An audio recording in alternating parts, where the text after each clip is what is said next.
Why is it a midget? That you left me on. This is the early. That was actually this morning. I was like, alright.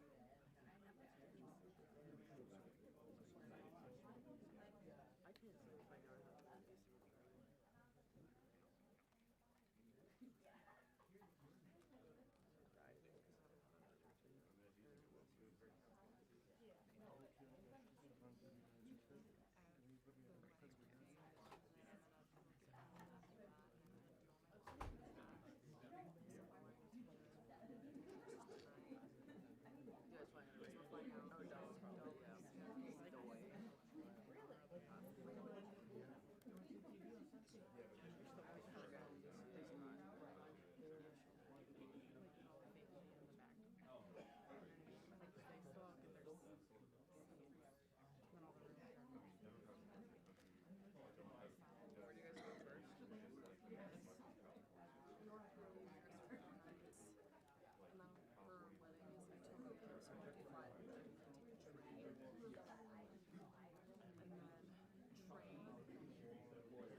Saturday morning, just 4 days ago, which means we need to remember two things. First, we are only 4 days into this. Metrics are shifting, dust is settling, and more forces are arriving. It's very early, and as President Trump has said, we will take all the time we need to make sure that we succeed. Second, we are only 4 days into this, and the results have been incredible. Historic, really. Only the United States of America could lead this, only us. But when you add the Israeli Defense Forces, a devastatingly capable force, the combination is sheer destruction for our radical Islamist Iranian adversaries. They are toast, and they know it.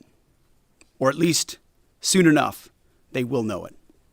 And we have only just begun to hunt, dismantle, demoralize, destroy, and defeat their capabilities, just 4 days in.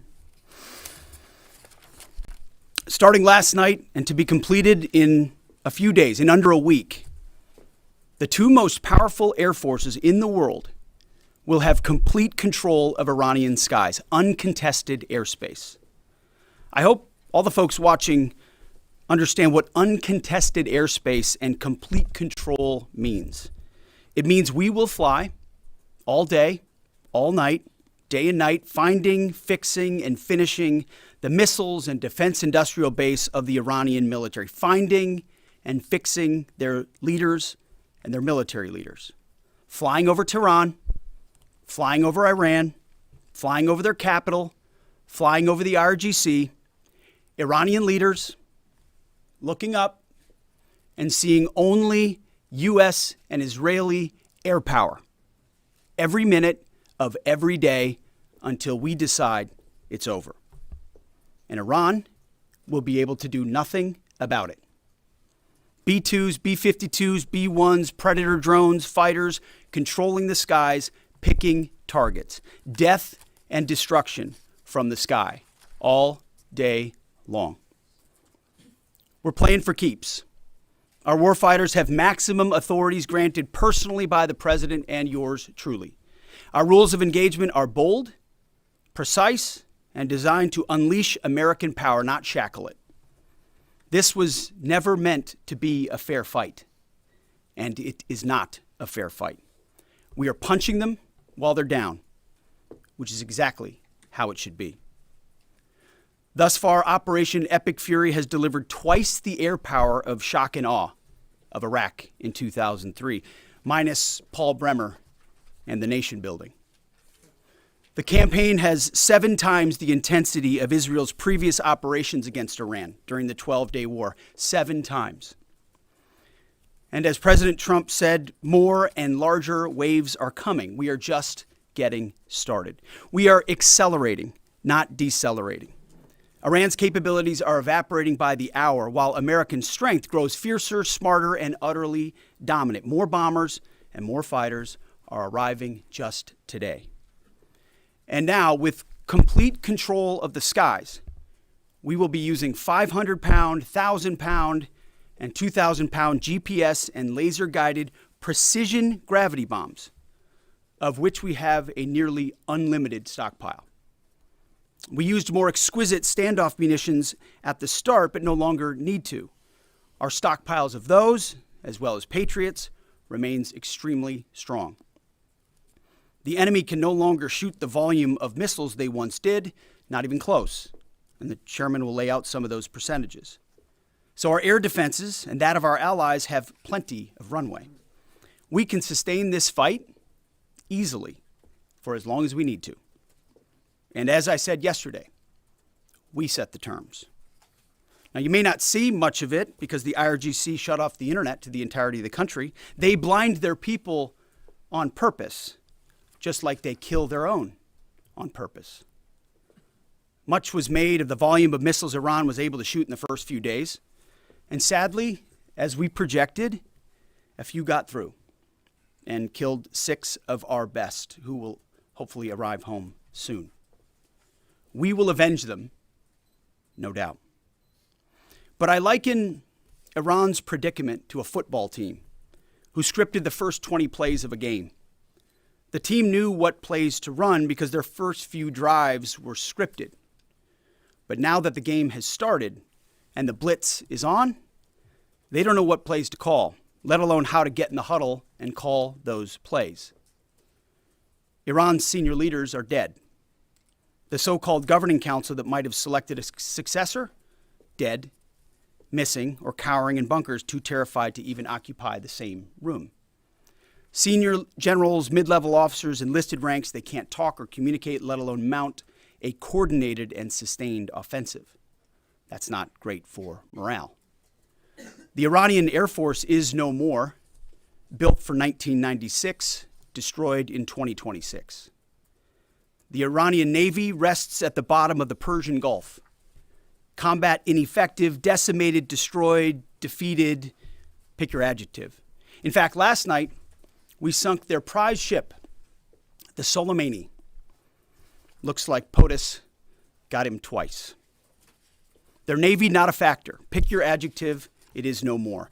In fact, yesterday, in the Indian Ocean, and we'll play it on the screen there, an American submarine sunk an Iranian warship that thought it was safe in international waters. Instead, it was sunk by a torpedo. Quiet death. The first sinking of an enemy ship by a torpedo since World War II. Like in that war, back when we were still the War Department, we are fighting to win. Also, yesterday, the leader of the unit who attempted to assassinate President Trump has been hunted down and killed. Iran tried to kill President Trump, and President Trump got the last laugh. Now, this is not a mission accomplished situation. This is simply a reality check. The combination of U.S. and Israeli intelligence and combat power will control Iran, and will control it soon. Sure, Iran will still be able to shoot some missiles, and still be able to launch one-way attack drones at civilian targets, and their proxies will attempt to attack our embassies, bases, and soft targets. They are terrorists, after all, and they need to target civilians because they can't fight toe-to-toe. But we will find them, and we will kill them. This is what the fake news misses. We've taken control of Iran's airspace and waterways without boots on the ground. We control their fate. But when a few drones get through or tragic things happen, it's front page news. I get it. The press only wants to make the president look bad, but try for once to report the reality. The terms of this war will be set by us at every step. As I said Monday, the mission is laser focused. Obliterate Iran's missiles and drones and facilities that produce them, annihilate its navy and critical security infrastructure, and sever their pathway to nuclear weapons. Iran will never possess a nuclear bomb, not on our watch, not ever. And this is why President Trump's moral clarity on Iran today is so vital.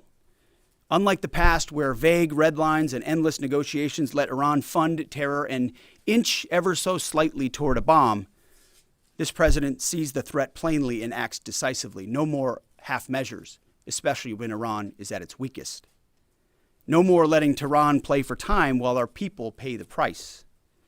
His leadership ensures that we finish what we start and that we protect our warfighters by crushing the enemy before they can strike again. Our offensive operations, refined through months of relentless preparation, are unstoppable. And our defensive efforts are unprecedented. We have from the start put the protection of our troops ahead of everything else. Before we very publicly built up offensive combat power, we quietly ensured that our defensive posture and power was in place.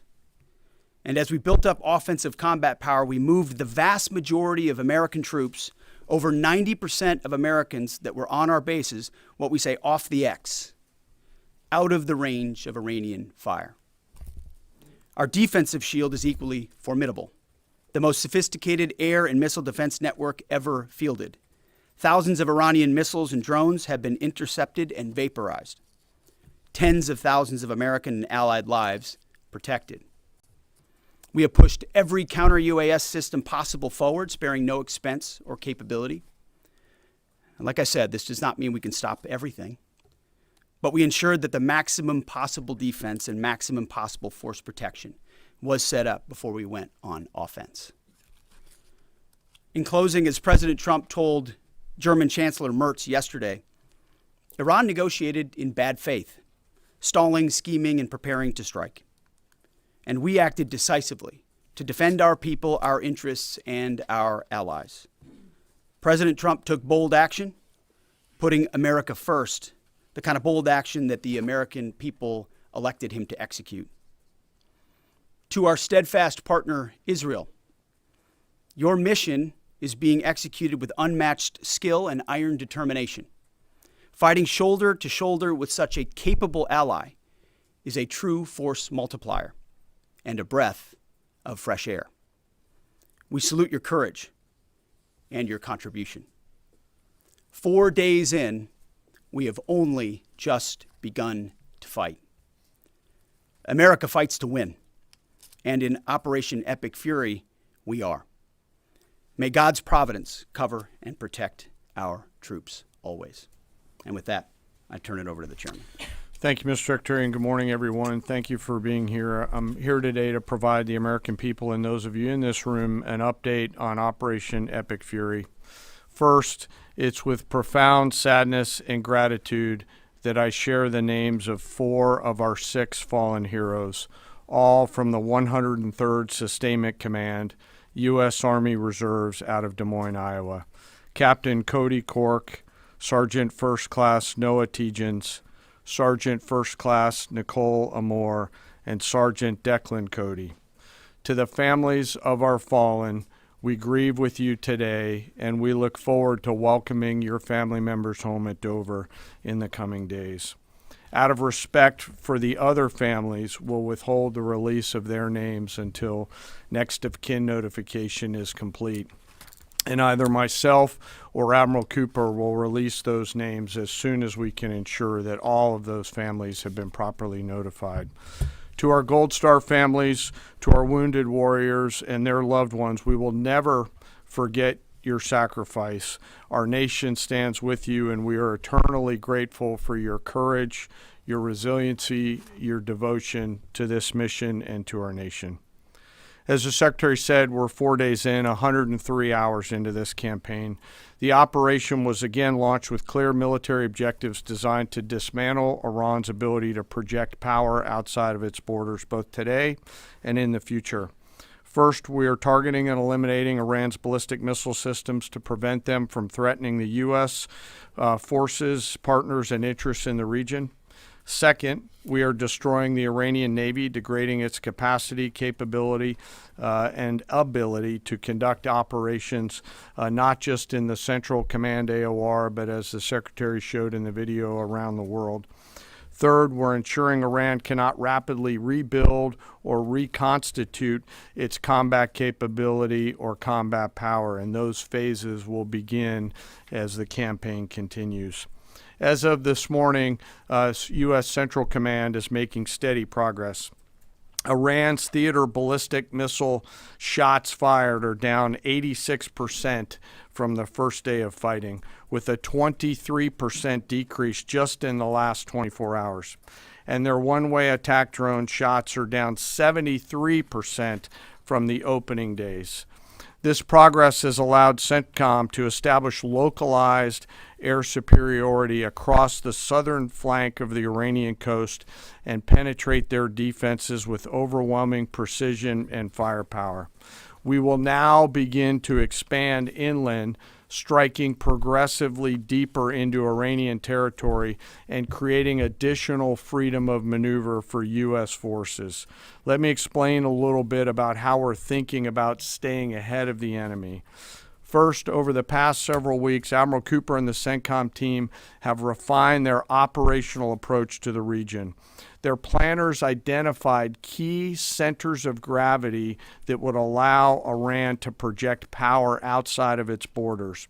They thought about how to isolate critical vulnerabilities and determined where, with precision, the greatest strategic effect could be achieved. As a result of this, CENTCOM is now shifting in day 4 already from large, deliberate strike packages using standoff munitions at range outside an enemy's ability to shoot at us, now into stand-in precision strikes overhead Iran. As the Secretary said, this is a point of munitions transition from standoff munitions to stand-in munitions like Joint Direct Attack munitions, which are GPS-aided free-fall weapons, and other things like Hellfires, etc. This will allow the joint force to deliver significantly increased precision effects on the target. The throttle is coming up, as the Secretary said, as opposed to ramping down. This will allow us to maintain consistent pressure on the adversary over the coming days, disrupt their launch timelines, and impose cost every day around the clock. I know there have been a lot of questions about munitions. We have sufficient precision munitions for the task at hand, both on the offense and defense. But I want to tell you, teammates, as a matter of practice, I don't want to be talking about quantities. And I know there's been a great debate about that, and I appreciate the interest, but just know that we consider that an operational security matter. Let me flip to the map here. Hopefully I don't kill anybody with a laser pointer. As I mentioned earlier, and for you with the camera right there, my friend, I hope I don't ricochet off and hurt you. Over the initial days, the U.S. Joint Forces continued to attack and attrit ballistic missile capabilities as well as integrated air defense capabilities along the southern axis. Along the northern axis, Israel and the Israeli Air Force has predominantly been working integrated air defense targets along the northern flank, as well as medium-range ballistic missile capability as well. From the sea, the USS Ford has continued to project combat power here, as well as the bomber pulses that we talked about in the opening days of this briefing. Along the southern axis, the USS Abraham Lincoln Strike Group has continued to provide pressure from the sea along the southeastern side of the coast and has been attriting naval capability all along the strait and up into the Arabian Gulf at a size and scale sufficiently to address the targets required. To date, we've hit over 2,000 targets, as Admiral Cooper said in his video last night. We've destroyed more than 20 Iranian naval vessels, including, in addition to the frigate outside of the area, one submarine, and effectively neutralized at this point in time Iran's major naval presence in theater out there. As the Secretary showed the video, for the first time since 1945, a United States Navy fast attack submarine has sunk an enemy combatant ship using a single Mark 48 torpedo to achieve immediate effect, sending the warship to the bottom of the sea. I want to remind everybody that this is an incredible demonstration of America's global reach. To hunt, find, and kill an out-of-area deployer is something that only the United States can do at this type of scale. Over the next 24 to 48 hours, CENTCOM will continue to strike infrastructure and naval capability, and we'll continue to assess our progress against the military objectives. It does take time for us to collect that information and to assess en route.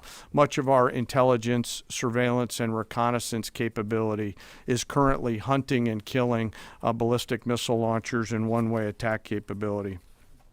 We're precise in that assessment, and we call balls and strikes in that assessment. We take that matter seriously. Iran, on the other hand, has been indiscriminate and more imprecise in their attacks. They fired more than 500 ballistic missiles and more than 2,000 drones, striking innocent civilian targets throughout the region. Our partners are answering the call to defend themselves right alongside us. Jordan, Bahrain, Saudi Arabia, the UAE, Qatar, and Kuwait are all defending their people with their own combat capability, with precision and restraint. Jordanian air defense crews recently intercepted a cluster of Iranian one-way attack drones headed to Amman. Bahrain's air defense forces shot down an inbound drone approaching Manama's maritime infrastructure, protecting both their population and critical shipping lanes. Saudi Patriot batteries stopped a salvo of ballistic missiles aimed at energy facilities near Dhahran. The UAE neutralized multiple drones targeting Abu Dhabi's industrial zone, demonstrating speed and precision. And Qatari fighters for the first time have shot down 2 Iranian bombers that were en route to their location. Together, these nations are helping to defend themselves and project power as required against the enemy. We're 100 hours in. It's still very early, as the Secretary said, but the balance is shifting. We've always got to remember that these operations are complex, dangerous, and far from over. Our soldiers, sailors, airmen, Marines, Guardians, and Coast Guardsmen remain in harm's way, and we must be clear-eyed that the risk is still high. This is combat. Let us never forget this. As we continue, I ask that we hold all of our deployed teammates in our thoughts, those standing the watch, flying the sorties, sustaining the fight, and carrying our nation's burden. And I'll stop where I started, and that's remembering our 6 fallen who will return home as soon as possible. I remain humbled, grateful, inspired by every day the valor and professionalism of our joint force. They are quiet professionals through and through, out there doing America's work through the day and through the darkness. And with that, I'll take your questions along with the Secretary. Go ahead. What do you assess the enemy's control and command status is right now? And can you broadly describe our decisive point in this operation?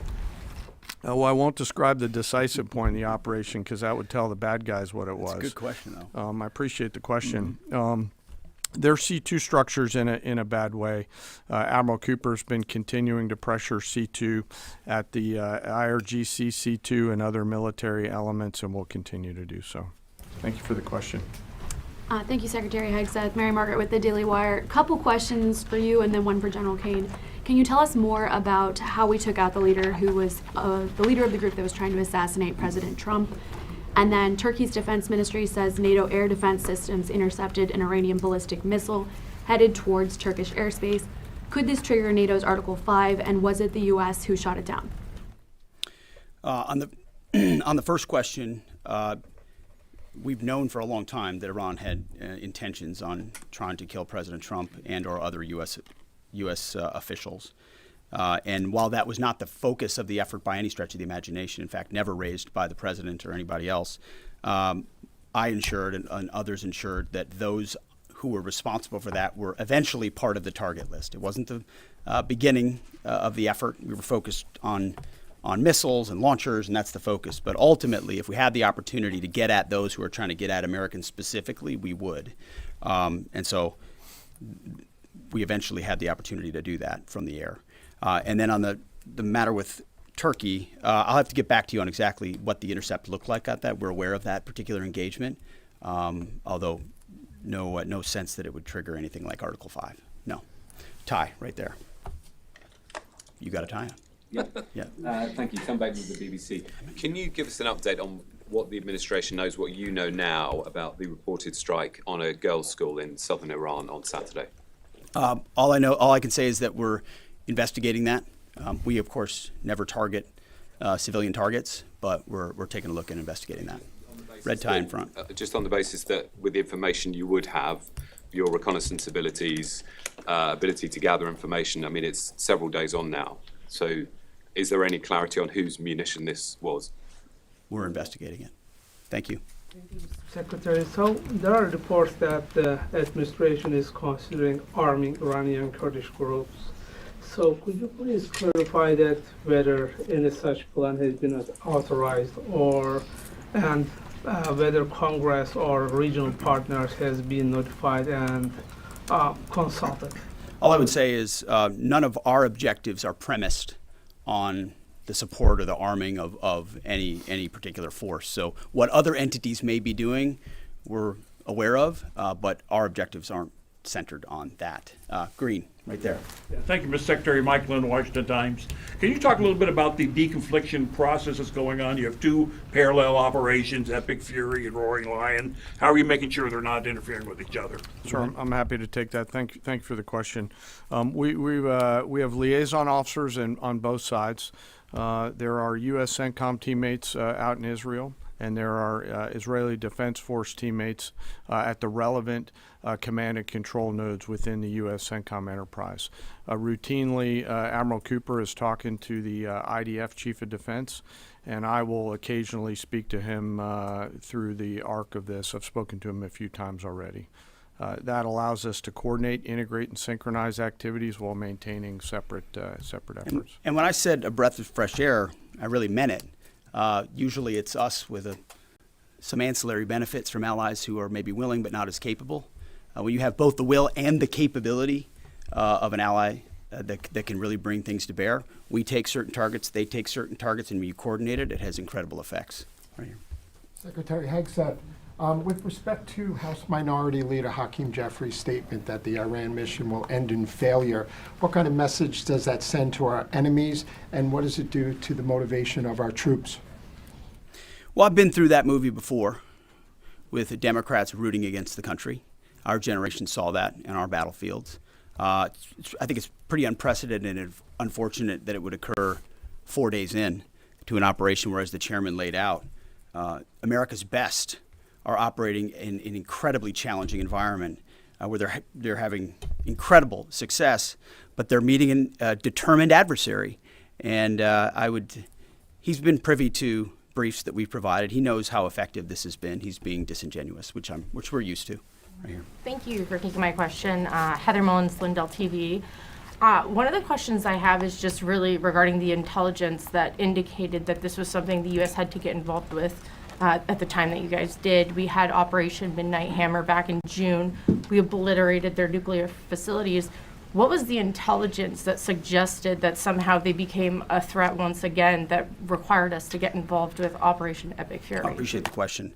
The evidence in front of us since the 12-day war was that Iran had no intention of actually negotiating a nuclear deal that truly meant they did not have a pathway to the nuclear bomb. And they had a moment.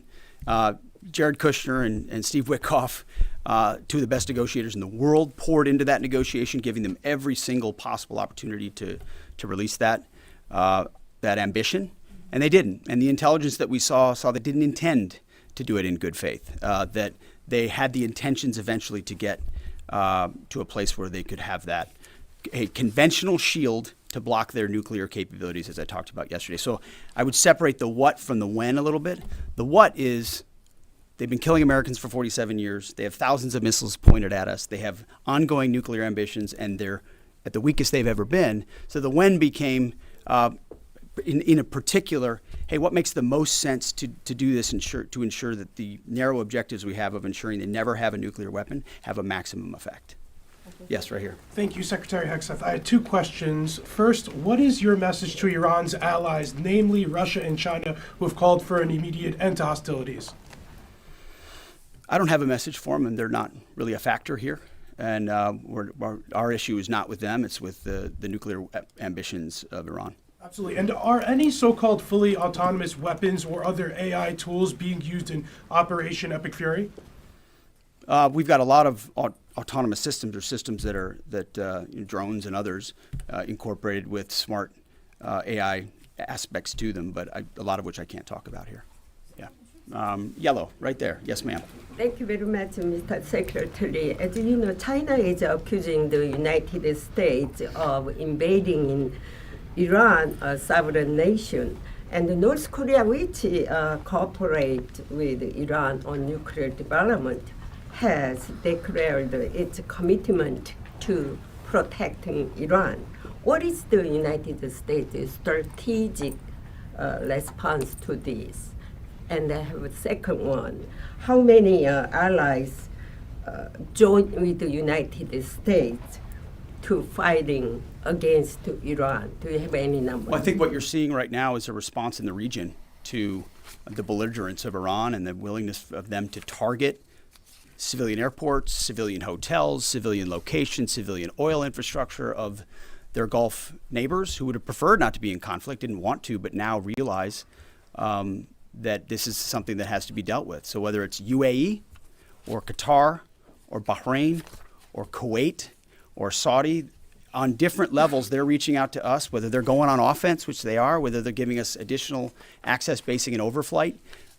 We're working very closely and collaborating with them. Also on air defenses. The air defense capabilities of those countries are significant, and when combined with ours, and we coordinate, it brings simplicity to the shot doctrine, so we make sure we're using less munitions, but being more effective with what we shoot at. And as it pertains to other countries, I'll sort of give the same question. They don't really bear on the case of Iran. We're going to deal with Iran's nuclear ambitions, and that'll send plenty of signals in the process. Right there. Purple. Are you going to help get Americans out of the region? Thank you so much, Mr. Secretary. I have two questions. One question for you and the other question for Mr. Chairman. You ruled out that you are not engaging with the Kurdish forces, Iranian Kurdish forces, to incursion from the Kurdistan region to Iran. But now and today, Iranian said that under threatening the Kurdistan region, they said clearly if there is any incursion from the Kurdistan region, they will attack all the Kurdistan region and go war with the Kurdistan region. What's your comment on that? And a question for Mr. Chairman, given comments that the U.S. forces might be deployed if necessary, under what specific conditions would you determine that deploying U.S. boots on the ground is necessary? And how would such a decision support and advance your stated strategic goals? Well, I'm not going to comment on U.S. boots on the ground. I think that's a question for policymakers, and I don't make policy, I execute policy. I will say on the question in the back corner about helping Americans get out, first, it's a great opportunity to encourage everybody in the region to go to the State Department and register. Secretary Rubio's been trying to get that word out, and I'd ask you to help us with that, to have folks register. We've also opened up space available seats as C-17s and other airplanes come in to try to help folks get out. But that's really a State Department matter. But to answer your question, that's what we've been doing. Absolutely. Last question right here. Secretary Hegseth, thank you. Reagan Reese with the Daily Caller. You touched on this in your opening remarks, but I'm hoping you could expand on it a bit. It's been reported that Iran might be trying to outlast our ability to intercept their missiles. It sounds like you guys are saying they don't have the ability to do so. Is that the case? Can they outlast us in their ability to do that? Iran cannot outlast us. We're going to ensure through violence of action and our offensive capabilities and our defensive capabilities, as I said, that we set the tone and the tempo of this fight. That's why stories and speculation about different things that try to make it look like we're limited in what we can do. The only limits we have in this is President Trump's desire to achieve specific effects on behalf of the American people. And that's why we don't talk about, you can say 4 weeks, but it could be 6, it could be 8, it could be 3. Ultimately, we set the pace and the tempo. The enemy is off balance, and we're going to keep them off balance. And we know their ability to shoot versus our ability to defend. That difference gets wider and wider every day. Our defense gets better, their offense capabilities diminish. As we are going into ammunitions that we, as we said, have tens of thousands of and can drop unlimited supplies on with even more effects than the standoff emissions we have now, which is why when we say the throttle's going up, the throttle's going up and it's going to stay on high. Thank you all very much. Appreciate it.